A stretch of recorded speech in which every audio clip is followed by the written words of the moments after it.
Billboard Philippines. On this episode of Billboard Philippines Volumes, we have Hail Mary on the show. He talks about his unexpected hit with My Day and talks about what's next for him and a message for the next generation of rappers. All that and more as we turn up the volume on Hail Mary. Billboard Philippines. Yes, welcome today to Billboard Philippines Volumes, where we turn up the volume on your favorite artist stories. And today we are joined by a powerhouse of Filipino hip hop whose influence resonates both on the charts and across the culture itself. From viral records to co founding the acclaimed hip hop collective Young God Records, this artist has become one of the most dynamic and promising voices in modern Filipino hip hop.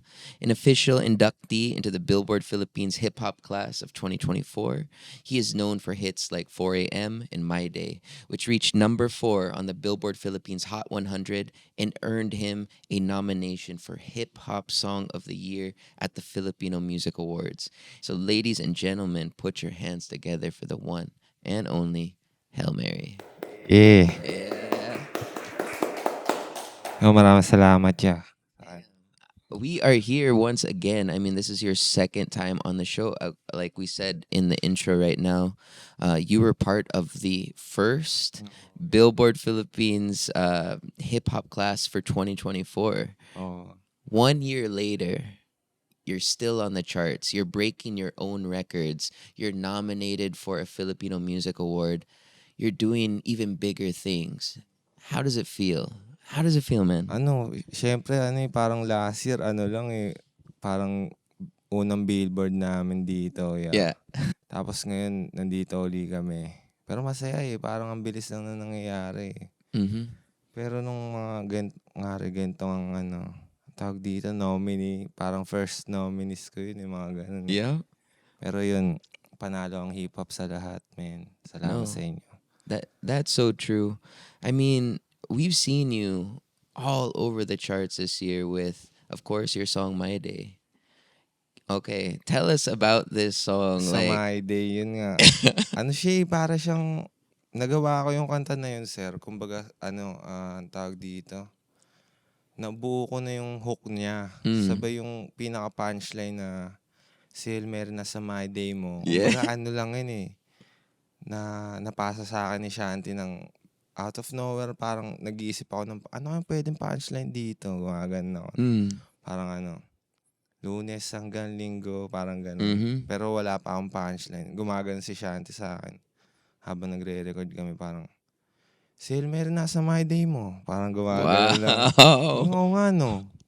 Pwede ko nga ilagay yan. Tapos, kumbaga, sinunod ko lang yun. Tapos, hindi ko na siya masyadong in-overthink pa. Tapos nirecord ko na lang agad din Tapos nagulat ako nung minix na ni Kuya, umayos yung yung quality. Tapos yun nung December ko siya ni-release, bali yung MV na ginawa ko is parang My Day lang talaga siya ng mga clips. Yes. So cool. Parang naging siya, compilation siya ng isang buong taon ko nun, sir. Yeah. Tapos ang nangyari is December ko rin siya nilabas. So parang recap ng buong taon Recap of the year. So ayun nga, nag-trending din siya, nag-number 1 din siya nga po. Yeah. Pero yun, nakakagulat din kasi kumbaga, lang yun parang scrap na ko lang yun na parang draft ko pa siya dati pa. Bro. Pero yung napanggan ni Kuya Les, ni Kuya Clams, parang, sige, natin to, ayusin ko yan, ganyan. Yun, nagulat na lang ako, nasa chart na rin. Yeah. Sometimes it's really like that, no? Like, it's the song that you really didn't think was gonna do anything. And then you put it out and biglang ma-hit and you're like, whoa. Totoo. Yun. Minsan, kung ano pa yung expected mo, hindi pa siya yun Yeah, exactly. Kumbaga, exactly. pag iba yung nakarinig, parang, ito parang luma ko na to, pero mas trip nila, parang ganun. Ako naman, pag may mga bagong nasulat, pinapasa ko agad pag natapos So, para maano na lang siya. Ma-produce siya na maayos din nila, Kuya. Pero yun nga nangyari, Kumbaga, unexpected din siya. Yeah. Well, talking about this year, man, I mean, how does it feel? I mean, yeah, 2024, you're one of the hottest rising artists. And now in 2025, you've really just become a staple artist where you're always there. You're always at the top. How's 2025 felt different from 2024? Siguro nung 2024 kasi sir, parang ano pa eh. Ang tawag dito, parang kailangan ko pa makipaglaban sa iba eh. Parang Yeah. nasa battleground pa rin ako Yeah, eh. Pero yeah. parang ngayon, parang andun na ako sa, kumbaga gusto ko lahat sumabog din. Parang gusto ko marinig din kayo, parang gano'n na. Kasi parang nandito na rin ako sa, kaya ko na gawin yung gusto ko eh. Parang gano'n eh. Yeah. Pero andun pa rin yung, syempre hindi pa rin ako kampante na kung anong Can never gagawin. be Oo. in the rap game. Never be, man. Hindi ako pwede maging ano eh, ang tawag dito. Kotlakin ba yun? Yeah, Hindi yeah. Hindi ako pwede magkotlakin pa rin eh. Pero mas chill na siya ngayon. Katulad nung last year kasi talagang battleground talaga eh. Yeah. Parang kailangan ko maglabas. Hanggang sa may pumutok. Eh, ayun nga, sakto nangyari yung My Day din. Tapos may mga bagong album na lumabas kasama yung mga tropa. Yeah. Yeah. Yellow Tapes, yun. Okay, you said Ay. it. You said it. We were gonna talk about it on this show, but you said it Yeah. right now. Okay, Young God Records. We are hearing about you guys everywhere. Of course, Shanty, you, Siya. Buddha Beads. Just a lot of big names in hip hop are a part of this collective. You guys put out personally, one of the best tapes this year. Thank you, yeah. Please tell us about this project because for me, like song after song, each one is produced so well. There's so much like it's just art. There's so much in this project. Anyway, go ahead. Tell us about it. Ano siya eh, parang nagtitrip lang kami noon ng mga G, mga Kas. Yeah. Parang kada lalabas kami, ganyan, trippings, sabay pag may bakanteng oras, gawa kami ganyan. Tara, record tayo, gumaganon sila. Eh, sakto si Scoop Yeah. Dog. Shout Scoop Dog. Scoop Dog. Lagi siya, kumbaga, tara, studio tayo. Tapos pupunta kami doon. Minsan dala niya pa yung PC niya, gano'n. Yep. Tapos magpupudus lang siya. Tapos kami, kami. Kasama ko sila Buddha, sila Yep. Shans, sila Ajax, sila Gaspari. Sulat kami. Minsan, outing pa nga sir eh. LU. Yeah. Dala namin mga Lock in equipment. lang. Yeah. Yun, tapos swimming, ganyan. Tapos nagulat kami, nakakailang kanta na kami, sir. Parang, man na to 10 na to mga ganun Yeah. kami. Ginawa namin parang, sige, gawa tayong ganyan na parang, art lang talaga siya, sir. Hindi siya Exactly. parang concept masyado, pero parang sobrang grimy lang talaga Yeah. na, lang, kumbaga, puro hard shit lang mga tos yung mga binabanggit Yeah. din. Pero nakita namin gumagana din eh. Parang sabik yung mga tao na pakinggan yung mga ganito. Kumbaga, ino-open na namin sila eh. Kasi, kumbaga, kung sa US, binabanggit na nila yung mga ganun. Yeah. Kumbaga dito, parang sino-sino magbabanggit, di ba? Kumbaga kami, kaya naman eh, sir eh. Tapos yun, nagulat kami parang, habang pinoproduce siya, may mga ilang pa kaming natira. Tas pwede pa namin gawing volume 2 Yeah. ng Yellow Tapes. Please. Kumbaga, shout sa mga Kas na bumuo nito, men. Yeah. Sobrang lang din, unexpected kasi parang tropahan vibes lang yun, sir, eh, na tambay lang, ganun. You can see it on the Inuman. tracks. Because Oo, sir. when you see the featuring Diba? on each of the track, it's like the whole gang is there. each Mismo, yun. track. Walang hook eh, walang mga Yeah. hook eh. Kumbaga, puro verse lang talaga, Yeah. 8 nga lang yun eh. Ikaw, sulat ka na. Okay na yan. Tapos, next ulit, By the gagawin. one train or something like that from the Ganun past. na. Yeah, man. Eh, sakto mga pinapakinggan namin nun, parang mga Griselda, yung mga Yes. sa US. Of sir. course. Ganun. Kaya parang, sige, tangina, adapt muna natin to. Tapos, lang tayo, experimental lang talaga siya, sir. Shoutout sa mga Kas na Yeah. bumuo nun. On the project itself, what tracks stick out to you most? Or like, what is your favorite tracks on the Yellow Tapes? Sa Yellow Tape, siguro 5 mil, Yeah. tsaka Sinaloa, tsaka Day to Day. Why are these your favorite tracks? Yung ano kasi day to day parang ano yun eh. Sa studio yun sa QC ginawa tapos parang mabilisan lang namin siya ginawa tapos nai-enjoy ko yung flow ko dun na Yeah. parang, "Ay, bago nga to. Sige nga, jumping kung ganito." Tapos yung 5 mil naman, ah, ano yun eh, parang may birthday na isang tropa. Tapos 5 AM na ata namin natapos yun. That's Parang okay. nagpe-play lang si Gaspare, nagpe-play lang ng beat. Parang ano, hindi nga ako magsusulat dapat no kasi inaantok na ako. Pero ano eh, sabi ko, banger yan, Gia. Yeah. Sinaglit ko lang siya, sir, para mga 30 minutes, natapos ko rin siya. Kaya solid eh. Tapos ganun pa yung kinalabasan. Tapos yung Sinaloa kasi, doon talaga yung nabuo, sir. Kumbaga, yung first track namin na yun. Okay, Yun yung okay. unang recorded din namin eh. That Kaya- started the whole project. Oh, yeah. Parang, Sick. sige nga, gawa tayo ng mga ganitong walang mga hook. Parang ano lang, verse lang lahat. Yun eh, nagulat din ako. Pasok din eh. Yun, sir, ganun lang. This year also you've had a lot of great collaborations other than the Yellow Tapes. Are there artists that you still want to collaborate with, or there's collaborations that are gonna happen soon? Oh, meron din, sir. Kumbaga, may mga collab din kami ng mga ibang artist na ayaw pa nila sabihin ngayon eh. It's okay. It's okay. Pero, yeah. abangan nyo yan, Kas. Sinasabi ko sa inyo. Tapos, And- sa mga, marami rin ako gusto i-collab, sir, sa totoo lang. Kumbaga, yung iba meron na, kaso hindi pa siya nalalatag as in hindi pa ako nakapag-record or nakapagsulat doon. Pero, nakaset na rin, ganyan. Ayun. Tapos yung iba namang, gusto kong makakolab. Meron na rin kami, sir, eh. Kaya, pero yun, pa rin, hoping pa rin ako sa mga, open pa rin ako sa ibang mga tropa na, magpapasa na, ng track. O kaya ako magsisend sa kanila, ganun. Minsan di lang nagtutugma, schedule lang, sir. Pero, It happens. Yeah. pero naman, all set naman, boss. I guess bringing it back to even the My Day video, seeing a lot of the clips of you on tour. Oo, boss. How has it been like being able to tour so much more outside the country because of your music? So masaya ako, kumbaga, iba na yung nararamdaman ko nung mga panahon na yun. Parang na-overwhelmed din ako sa nangyayari. Tapos iba-ibang artist pa kasama ko, parang ganun.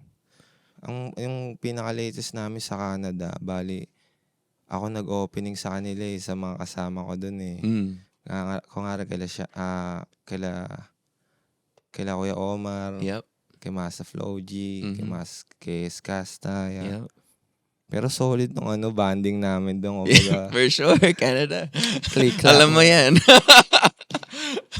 kumbaga lang nakakatuwa rin na dahil sa music, kumbaga, napupunta ako sa mga places na You get to travel the world. Pinapangarap lang na makapunta doon, mga bakasyon. Ang nangyari pa ganun pa, kumbaga nag-enjoy din ako sa sa passion ko na pero nakakatuwa nga rin eh. Parang dati iniisip ko lang siya eh, as paano kaya kung kasama ako doon, nga gano'n, kaya gagawin ko doon. Ayun na, naramdaman ko na rin siya, sir. Pero ayun nga, hoping pa rin ako na mag-tour sa iba-ibang lugar. How's it been? Like, I mean, what are some of the favorite places you've been to this year? This year po, marami rin kami napuntahan eh. Pero siguro yung sa Cebu rin, solid din kami sa Cebu. Okay. Nagbakasyon lang din kami. May gig kami nun, pero parang may nangyari. Pero natuloy pa rin siya, boss. Tapos sobrang solid nila doon, ganun. Iba-ibang place din eh, ngayong year eh. So now that you've been touring, you've been putting out so many musical projects, I guess what would you say is next for Hail Mary? Like, what can we expect? What do you want to achieve next? Like, what's next for you?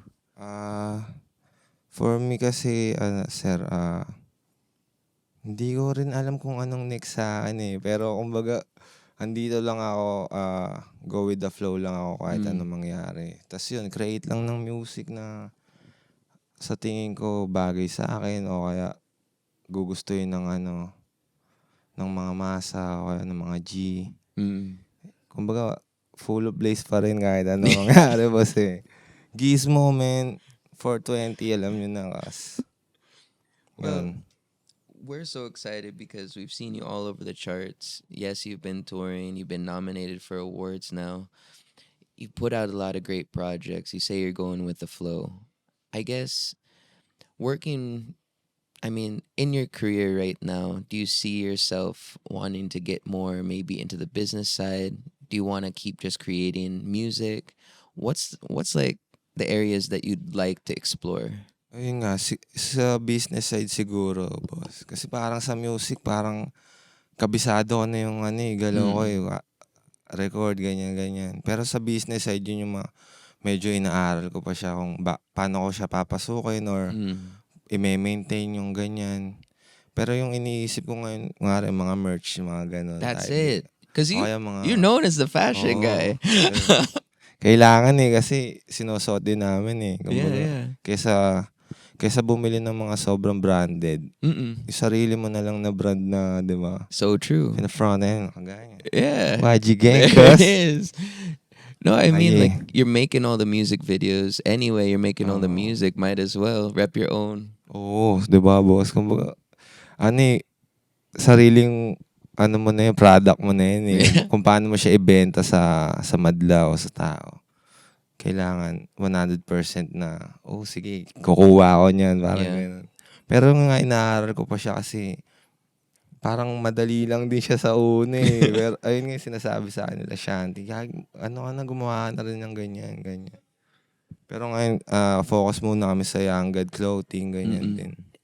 Sa ibang business pa siguro. Pero yun nga, aaralin ko pa siya. Yeah. Sa ngayon kasi, mas ako sa music pa rin, sir Kumbaga, line pa rin ako dun Dun pa rin ako nakafocus kahit ano mangyari, sir. Yeah. Ayun na yung linya ko, kumbaga.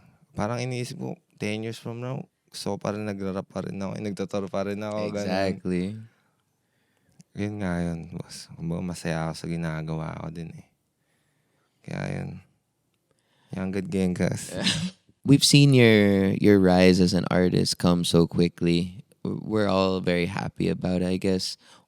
Now that you're not, I mean, we wouldn't consider you a rising star anymore.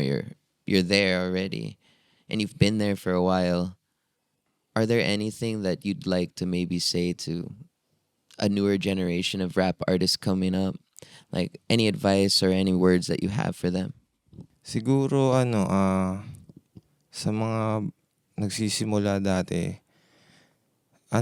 ituloy nyo lang yung passion nyo, yung tiwala nyo sa sarili. Tsaka kumbaga, wag nyo pressure yung sarili nyo pag walang nangyayari talaga. Kasi minsan ganun talaga Yeah. Kumbaga, kailangan mo munang, di ba yung mga bida, binubugbog muna simula di ba? Pero yun nga, kailangan mo munang masaktan para malaman yung mga kailangan mong i-improve sa sarili mo. Mm-hmm. Tapos connection lang naman kailangan mo lumabas. Kasi hindi ka pwedeng gusto mo mag-rap tapos sa bahay ka lang lagi. Exactly. Kailangan mo kumunik sa mga iba-ibang tao na alam mo makakatulong sa'yo in the process.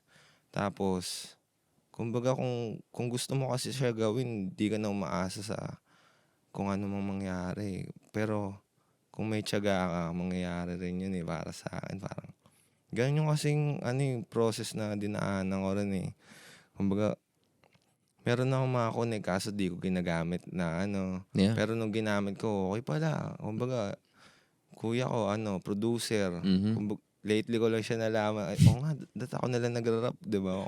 Libre studio ako. Kumbaga, si Shanti pa, kasama ko, parang ganun. Madali na, kumbaga. Pero sa mga bagong artist, tuloy nyo lang yung mga pangarap nyo kung gusto nyo talaga, di ba?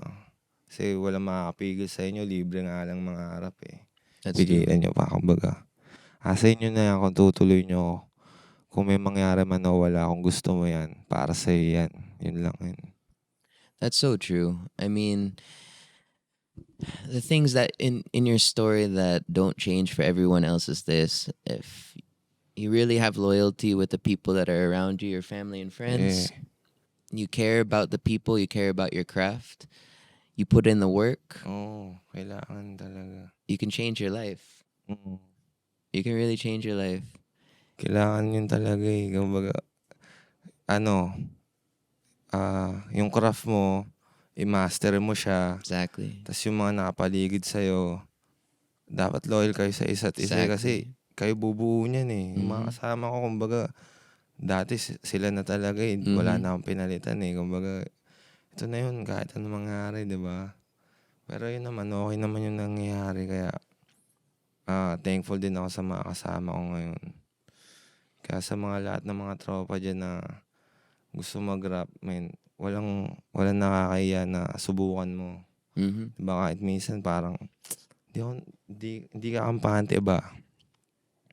Pero ano lang yun eh, sa simula lang yun eh. Siyempre lahat naman na ma-master eh, di ba? Wala namang magaling sa umpisa. Or wala namang perfect thing eh. Kasi lahat yan parang may pinagbasihan eh. Exactly. Diba? So lahat, welcome pa rin siya, sir. Welcome pa rin lahat, kas maniwala kayo. And that's strong words from a Billboard Philippines top artist. Yeah ka. 2025. This has been Hail Mary on Billboard Philippines Volumes. Congratulations again. Yeah, thank you, boss. Thank you, yeah. And may full of blaze na YG gang, kas shout sa inyo lahat dyan, man. Billboard Philippines.